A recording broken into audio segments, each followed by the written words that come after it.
Hi, STA381 class. This is Table 19. My name is Nemo Nicholas Mahmoudi, and I will be doing Problem 1 presented for Part 2 of our Exam 2.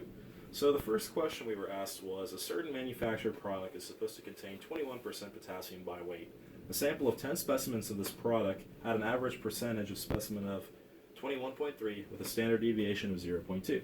If the mean percentage is found to differ from 21, the manufacturing process will be recalibrated. So we were asked three parts, A, B, and C, to resolve this question. So the first and foremost part is, what is our mu in this situation? So the mu for this situation is the average percentage of potassium by weight of all the products. And the sample specimen that we were given is 10, so that is what n is equal to.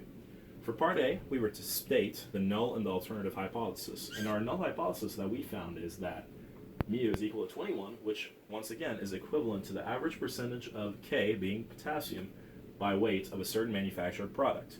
Whereas the alternative hypothesis for this problem would be that mu is not equal to 21, once again being the average percentage of potassium by weight of a certain manufactured product. Now, given these values, and knowing that we don't have the population, we are deduced to doing a t-test. By doing a t-test, we have a formula given by x bar minus mu naught over s over the square root of n. Now we're going to plug in some of the numbers we're already given. 21.3 was the percentage of potassium given in the question, minus 21 being our mu naught that we found, over 0.2 being the standard deviation, over the square root of 10 being the entire sample specimen size. We were given 4.74 with a degree of freedom of 9, because the degrees of freedom that you use in a problem like this is going to be n minus 1, once again n being 10, so we're reduced with 9. So then we go on our nice calculators and we do a TCDF to find our p-value, and we know that the p is going to be of the t absolute value greater than 4.74, our p-value, our p number that we found, our t number that we found, pardon me, and we're going to multiply that by 2 for 2 wings, and we're going to do it 2 times the TCDF of that problem to get our p-value being 0.00106 at an alpha level of 0.05. Now, for part C, it asks us if we should recalibrate the problem based on what our results are. We should recalibrate because our p-value is less than our alpha level of 0.05, meaning that not only should we reject the null hypothesis that the average percentage of potassium by weight of a certain manufactured product is 21, but we can also conclude that with strong statistical evidence. So part 2 will be brought to you by Matthew.